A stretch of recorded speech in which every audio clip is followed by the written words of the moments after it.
पत्नी से नज़दीकी संबंध के चलते चचेरे भाई ने ही सुपारी देकर करवाई थी टेम्पो चालक की हत्या। पुलिस ने वारदात का खुलासा कर मामा भाणेज को किया गिरफ्तार। राजसमंद जिला मुख्यालय पर कांकरोली थाना क्षेत्र के सोनियाना गांव में एक ऑटो चालक की 24 मार्च को हत्या के मामले में पुलिस ने खुलासा करते हुए मामा भाणेज को गिरफ्तार कर लिया। इस वारदात में मृतक के चचेरे भाई ने ही उसके भांजे को सुपारी देकर नरेंद्र रेगर की हत्या करवाई थी। इस पूरे मामले का पुलिस ने खुलासा करते हुए मुख्य आरोपी नरेंद्र रेगर व उसके भाणेज मुरली रेगर को गिरफ्तार कर लिया। राजसमंद पुलिस उप अधीक्षक बेनी प्रसाद मीणा और कांकरोली थाना प्रभारी डीपी दादीज के नेतृत्व में 16 पुलिस जवानों की टीम इस वारदात का खुलासा करने के लिए दिन रात जुटी रही।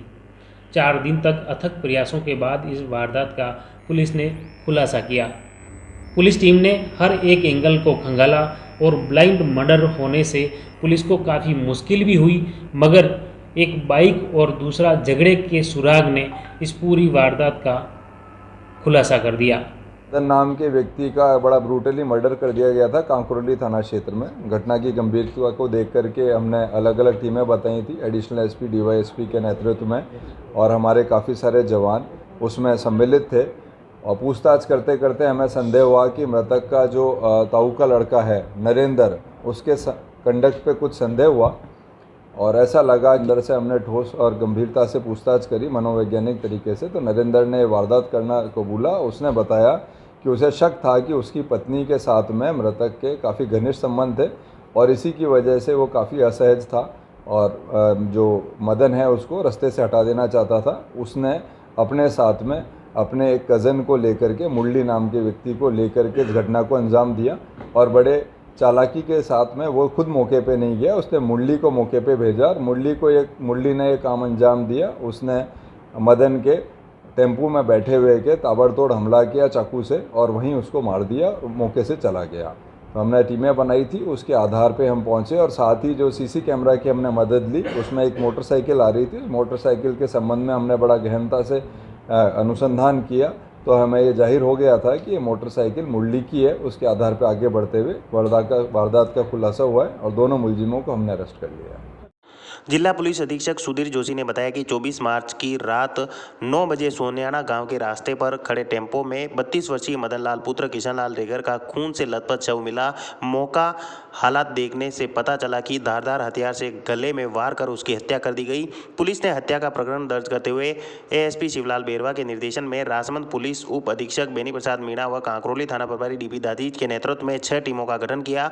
इस तरह एक टीम द्वारा सीसीटीवी फुटेज खंगालने में जुटी तो दूसरी टीम क्षेत्र में सक्रिय एवं अन्य बदमाशों से पूछताछ में जुट गई, जबकि तीसरी टीम सोनियाना गांव में मृतक के परिवार व अन्य ग्रामीण रिश्तेदारों से जानकारी जुटाने में लगी। चौथी टीम ने के कार्यस्थल से जुड़े लोगों से पूछताछ करती रही और पांचवी टीम हाईवे व सोनियाना गांव में आने जाने वाले लोगों को तलाश कर पूछताछ की और छठी साइबर टीम द्वारा साइबर तकनीकी से अनुसंधान शुरू किया। इस तरह प्रथम दृष्टया पूछताछ में मृतक मदन लाल रेगर के ताऊ सोहन लाल रेगर के परिवार से झगड़े की बात सामने आई, जिसमें भी खास तौर से सोहन लाल के पुत्र नरेंद्र रेगर की पत्नी से मृतक से घनिष्ठ व नज़दीकी संबंध की वजह से झगड़ा होना सामने आया। इसके बाद पुलिस ने वारदात के दिन नरेंद्र रेगर की हिस्ट्री निकाली तो वह दैनिक रोजमर्रा के कार्यस्थल से सीधा कांकरोली में गणगौर मेले में होना सामने आया और प्रत्यक्ष तौर पर नरेंद्र की हत्या में भूमिका स्पष्ट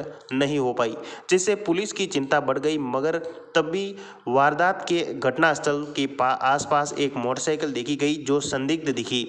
इस पर पुलिस ने जिस कंपनी की मोटरसाइकिल दिखी उस मोटरसाइकिल कंपनी के शोरूम से बिकी सभी मोटरसाइकिल संचालकों की हिस्ट्री निकाली, जिसमें सोनियाना गांव के ही मोहन नगर पांडुलाई मोही निवासी 23 वर्षीय मुरली उर्फ पिंटू पुत्र लादूलाल रेगर का सामने आया। इस बीच पुलिस गांव के कई संदिग्ध गतिविधि वाले ग्रामीणों से थाने में पूछताछ की गई, मगर हत्या की गुत्थी नहीं सुलझ पाई। फिर पुलिस मुरली रेगर को कांकरोली थाने पर बुलाकर पूछताछ की गई, जिसमें पहले तो वह टालमटोल करता रहा, मगर पुलिस ने जब मनोवैज्ञानिक तरीके से सवाल किए तो वह हड़बड़ा गया और पुलिस को क्रॉस सवालों पर जवाब नहीं दे पाया वह टूट गया। आखिर में पुलिस ने सख्ती बरती तो मुरली रेगर ने सोनियाना निवासी उसके मामा नरेंद्र रेगर के कहने पर टेम्पो चालक मदन लाल रेगर की हत्या करना कबूल किया। पूछताछ में पता चला कि मदन लाल की हत्या करने के लिए नरेंद्र ने उसके भाणेज मुरली उर्फ पिंटू रेगर को उसके कर्ज के 40,000 रुपये चुकाने व कुछ नगद राशि सुपारी में देना बताया। इस पर मदन लाल रेगर की हत्या की साजिश रचने वाले मुख्य आरोपी नरेंद्र रेगर व उसके भाणेज मुरली रेगर को पुलिस ने गिरफ्तार कर लिया। देखिए, हमने काफ़ी सारे एंगल्स पे इसमें इन्वेस्टिगेट किया था। कोई लेन देन की बात तो नहीं है, पहले इसको रूल आउट किया। कोई दुश्मनी की बात तो नहीं है, इसको भी रूल आउट किया। फिर ये जानकारी मिली कि जो मुख्य मुलजिम है नरेंद्र, उसकी पत्नी के साथ में मृतक मदन के संबंधों की घनिष्ठता को लेकर के आमजन में चर्चा थी, गांव में चर्चा थी। इस एंगल पे हमने आगे इन्वेस्टिगेट किया तो मालूम पड़ा कि कुछ समय पहले नरेंद्र के और मदन के बीच में कहासुनी हुई थी और अभी काफ़ी समय से इनके आपस में बोलचाल भी बंद थी। इसी एंगल को लेकर के हम आगे बढ़े और एक मोटरसाइकिल जो घटना के समय मौके पे नज़र आई थी, उस मोटरसाइकिल के संबंध में हमारी टीम ने काफ़ी अच्छे से इन्वेस्टिगेशन किया। मालूम पड़ा है कि मोटरसाइकिल कुछ 2 महीने पहले ही मज़ार में लॉन्च हुई है।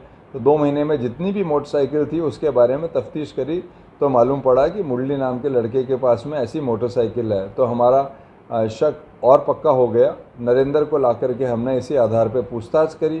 पहले तो वो मना करता रहा, फिर मनोवैज्ञानिक तरीके से पूछताछ पे उसने पूरा घटना को कबूल किया और अपने साथ मुरली का इस घटना में होना बताया। इस पे हमने दोनों को अरेस्ट कर लिया। नरेंद्र ने मुरली को अपने साथ कैसे लिया? कोई लालच दिया या कोई? उसने लालच दिया था। मुरली के ऊपर कुछ 40-50 हज़ार का उधार था, तो नरेंद्र ने उसको आश्वासन दिया था कि अगर वो हत्या कर देगा तो वो पैसा भी चुका देगा और कुछ एक्स्ट्रा पैसा भी देगा। तो इस लालच में आकर के मुरली ने घटना को अंजाम दिया। और मुरली वैसे भी नरेंद्र का रिश्ते में भाई लगता है, कज़न है, तो उस वजह से भी वो ये घटना करने को तैयार हो गया। एडवांस के तौर पर रकम दी गई? एडवांस के तौर पे तो रकम नहीं दी, घटना के बाद में 5,000 रुपये ज़रूर दिए हैं। नरेंद्र पुलिस को लगातार पुलिस के सामने था, पुलिस को गुमराह कर रहा था, तो किस मतलब ढंग से आइडेंटिफाई किया? क्योंकि प्रदर्शन में भी सामने वो प्रयास कर रहा था हमें गुमराह करने का, लेकिन हम गुमराह तो पहले दिन से ही नहीं हो रहे थे। वो घटना की स्थिति देख करके और जिस हिसाब से मृतक के गले पे लगातार 20-22 प्रहार किए हुए थे, उसी से लग गया था कि ये बड़ा सुनियोजित